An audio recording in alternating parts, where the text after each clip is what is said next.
What's up, everybody? Welcome back to another Black Forest YouTube video. My name is Jason. Today we're going to go over the different kind of mods. If you're new to getting into vaping, you're trying to decide what kind of device do I need? Do I need one of the big ones with the digital screen? Do I need something simple? What's a mechanical mod? What do I need? There's all these different kind of things out there, and today we're going to go over majority of them. There's so many out there that I can't go over all of them. I don't even personally own all of them. But I'll kind of give you guys a little bit of an insight. So let's dive into it. Starting off with the different devices, we're going to jump right into the Ego AIO made by Joytech. And this is pretty much similar to every pen style device that's going to be out there. This one has the tank built into it. It is not separable. And the battery is built into the circuit board inside of the body of the device itself. So you do not have to buy a battery for this. It comes with one in it, and it's all single button operation. So it would be 5 clicks to turn it on, 5 clicks to turn it off, and you charge through a micro USB. This one is super simple. If you're just starting off, you want something that's just going to work to try out vaping, I highly recommend one of these. They're somewhat cheap. They're going to go for around $30 to $50 depending on what kind you get, what brand, how advanced, and where you get it from. But these are definitely a very good way to start off on the lower end, just getting into it. Moving up from there, we have devices like this, where they start coming with a digital screen on them. Now, although they're somewhat similar in size, there is a difference. When you're looking at a device, you're going to want to look at the wattage output that it can do. So this is an Eleaf Ice Stick, and this one is a 20 watt device. The reason I say you want to look at it is I would recommend at least 40 to 75 watts to start off with. Back when something like this was released, most of the tanks functioned well between 10 and 15 watts. So 20 watts was almost overkill a couple years ago when this came out. But now, in the current market, most tanks run happily between 40 and 60 watts. Most of them won't even function on this ice stick.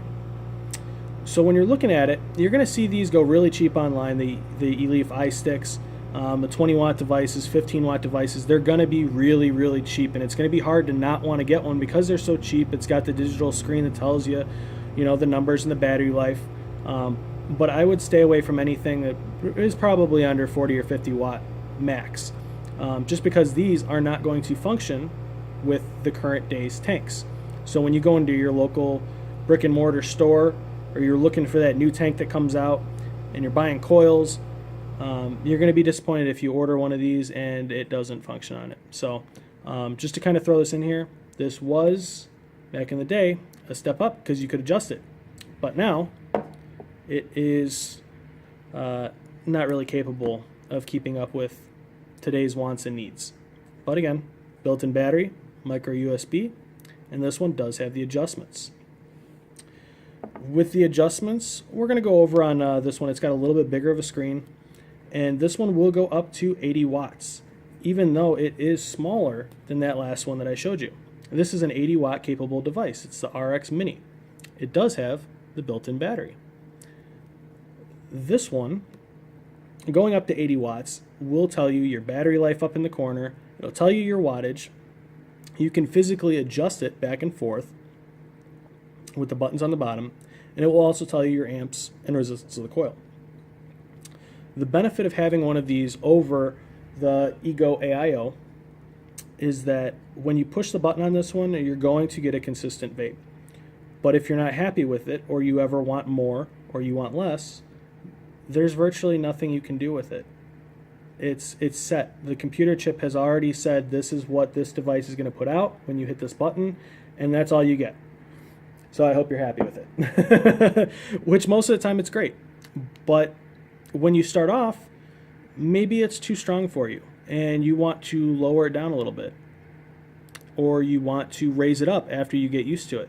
You're going to have the capability to do that with this device. If you get a new tank and it requires a little bit more power, you can adjust this up to 80 watts. Or if you have to go with a higher nicotine at the beginning and it's too harsh, you lower it down and it'll put out less vapor. These devices are great because it comes with the battery built into it. You get the adjustability and it functions with just about all the current tanks out there. Again, these ones do have their limit, 80 watts, and there's always going to be that resistance that you can go down to on them. And when you start getting into some of the super powered tanks like the TFV8s, the Cleto 120s, all the 100 watt plus tank devices, I wouldn't exactly recommend a device that has a battery built into it. It's going to have a lot of safety measures, and most of the ones that have a battery built in, with the exception of a few, don't have the capacity to handle those heavy hitting tanks. Moving up from here, you have a single battery device, which is where you actually start getting into where you use 18650s. So you would get a physical battery and put it in here, and this would then attach to your mod. Now the nice thing about these is that having the battery in here, it is a little bit extra of an added cost at the beginning having to buy a battery. But when this battery eventually stops taking a charge, you can go out and get a new battery for 10, 15 bucks, wherever you can go and get a good vaping battery. You replace the battery and your mod is back to brand new as long as you've taken care of it. This one will go up to 75 watts. And you have all the adjustments that you had on your other ones. You have wattage and temperature control, and going back and forth. And you get all those little adjustments out of this. It is a little bit bigger because it requires the 18650. But even though it has the built-in battery, you can see that it still has the micro USB port that all of these other ones have. So once you have the battery in this one, you can wall charge it just like the previous. Aside from the functionality of these, those are pretty much the same. This one has a battery in it. It does only go to 75 watts, but again, those current tanks are going to be reasonably functioning between 40 and 60 watts, unless you're going with a higher powered tank, like the Cleto 120, the TFV4s, 8s, 12s, 64s, whatever they come out with next. These are going to most likely do the job for you. And with the electronic ones, we move into multi-battery mods. This is my personal one, the Smoke G-Priv. It has 2 batteries behind the back plate in here. And this one goes up to 220 watts. And it has temperature control. When you start moving up into things like this, it's not even necessarily that I would ever use 220 watts. I'm using 60 watts right now. But the multiple batteries gives me that battery life of being able to survive at 60 watts just about all day. I haven't replaced my batteries since yesterday, and they're still about halfway full on each of them. So this doubles the battery life of something like this and gives me the replaceable battery aspect of something like this. The other nice thing about having something with multiple batteries or interchangeable batteries is that when this dies, I can have a spare set and swap them out as I go through. So if I take a trip, or if I'm somewhere that I don't have a plug, I can just pop out my batteries and switch them out. If you're looking into getting into rebuildables, something that you're building your own coils with, or you're using those super powered tanks, you're going to want something that has at least 100 to 150 watts. I would say at least 150 watts to be able to sustain and power those coils. And something with multiple batteries so that your battery life will get you through a reasonable amount of time. That's it for the digital devices. We're going to move into some of the older ones because you're going to see these out here a lot. Mechanical mods. What these were was back in the day a step up from something like this. If you built your own coil and you wanted to power it, 20 watts was not enough. You would have to go with something like a mechanical mod that an 18650 goes into the tube and essentially works like a flashlight. You push the button and it will power it. I would not recommend these for new vapors. There's a lot of people out there that are going to be looking for them because there was a lot of videos that went out back in the day on how great these were. And back then they were. But you have to do your research and know what you're doing when you start using one of these. The reason being is, unlike something like this, if you short your tank or there's something going wrong with it, this will tell you. And it will say, no, I'm not going to fire. I'm not going to mess up your battery or possibly malfunction and cause damage. It's going to say no and fix it, and it'll work again. With this, there is no safety measures on that. You have a push button, and when you push that button, it is going to push power into the coil, whether it's a tank or a rebuildable. Now this is a normal 510. This is a hybrid 510. I took the battery cap off so you can see that there is no pin in there. With this, that center pin will touch the bottom of the 510 of the tank. On a hybrid device, which is even less safe than a mechanical mod, the battery would go in, and you can kind of see it poking right there. Your tank would physically touch the top of the battery and make direct connection and have less voltage drop from a pin that would be in a mechanical mod. The reason I don't recommend these is there are no safety features to them anymore, and when you're starting off, you're just going to want to put something on and have it work right away. That's the most important thing, is to be able to put it on your device, press a button, and have it work. When you're messing around with something like the mechanical mods, they are great devices, don't get me wrong. I still have a bunch of them. I'll still break them out and use them every once in a while, but you kind of move backwards where you don't have that adjustment anymore. You can't overpower. I can tell you right now, even with my mechanical mods, my G-Priv will overpower a mechanical mod now, and it used to be the other way, where these had no restrictions, so you could get more out of them. My biggest tip for you guys when you're picking out a mod or thinking about what you want is, well, one, know exactly what you're going to be using it for. Are you just trying to quit smoking? Are you looking to kind of develop it into a hobby aspect? And before that, are you a tinkerer? Because if you like to tinker and build things and everything like that, it might become a hobby all on its own, and you might not even ask for it.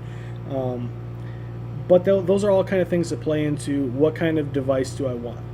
And the biggest thing that I can tell you after doing this for 5, 6, 7 years now, and working at shops and seeing people come back and forth buying stuff on the internet, is if you have questions, at least go to a brick and mortar store, somebody that you feel has some knowledge on what they're talking about, and ask them, you know, what kind of device suits what I need.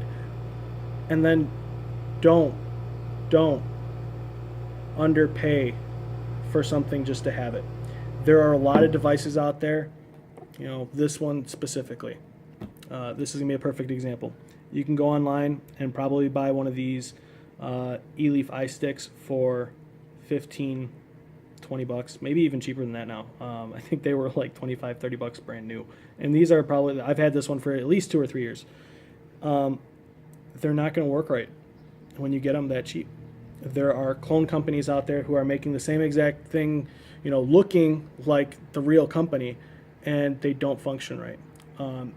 You're going to get what you pay for as far as vaping devices.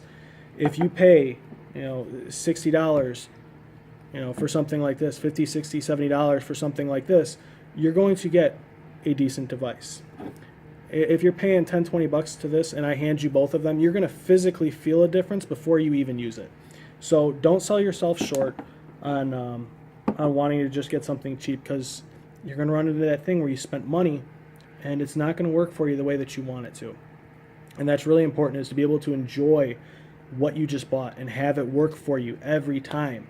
And then at the same time, if you do buy it from a shop, you know, I know we support our customers and everything like that, but helping out your local stores, if you have a problem, you can always go in and say, hey, this isn't working, or please show me how to use this. And hopefully that'll help you out in the future. With all that being said, it's such a beautiful day out. I figured I'd end the video outside, and I hope that really helped you guys out in picking out some devices. If you guys have any questions or anything like that, you can always leave them in the comment section below, or stop into the shop if you guys are local. We have one in Batavia and Lisle. So if you guys enjoyed the video or found it helpful, hit the like and subscribe button, and I'll see you guys next time.